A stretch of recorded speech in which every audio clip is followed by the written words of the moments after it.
ចាសួស្តីបងប្អូនទាំងអស់គ្នាចាថ្ងៃនេះបង្ហាញវីដេអូបងប្អូនគាត់អញ្ជើញពីខាងស្រុកថ្មពួកបងប្អូនចាគាត់អញ្ជើញមកទិញ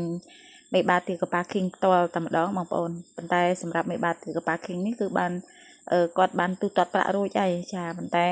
គាត់មកយកផ្ទាល់ណាបងប្អូនចាដោយសារគាត់កក់ទុកហ្នឹងហើយសម្រាប់បងប្អូនដែលត្រូវការមេបាពូជមេបាទាកាប៉ាឃីងដែលដល់អាយុពងបងប្អូនអាចតាក់ទងចូលឆាតណាបងប្អូនណាចាទៅមកទៅមកចាចេញធ្វើខ្ពើមវាយល់អលដល់ថ្ងៃនេះដល់ថ្ងៃបាញ់លៀងវាធំក្លិន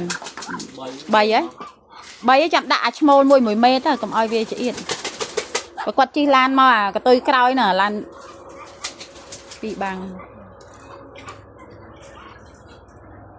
គេដាក់ឈ្មោលតាវាឲ្យឈ្មោះរឿងធំដែរប៉ា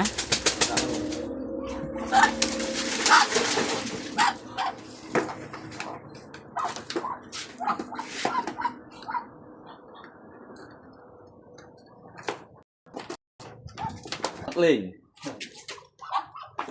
ចេះណាthì mình ngon là này thế ngon làm mày sạch và lạ phải nhà rồi bên chó với phát cái đã ri tới miền ấy bong lan con khlup tè cái tôi khỏi đôi là hai thôi small mua tầm này anh mà về thom small về thom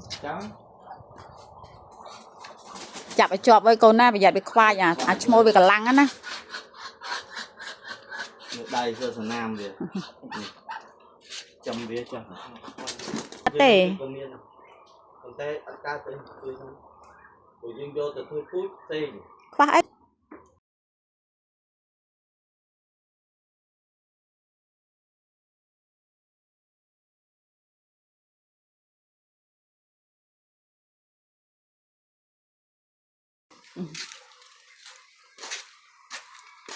nói nhiều mà nè tiền mau bị xoài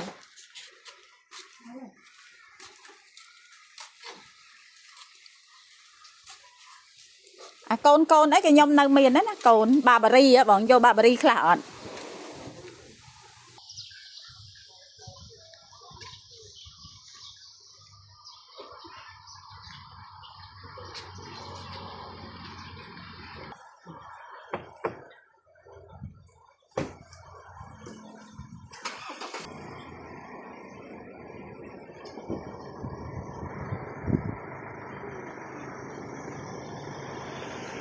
Mm-hmm.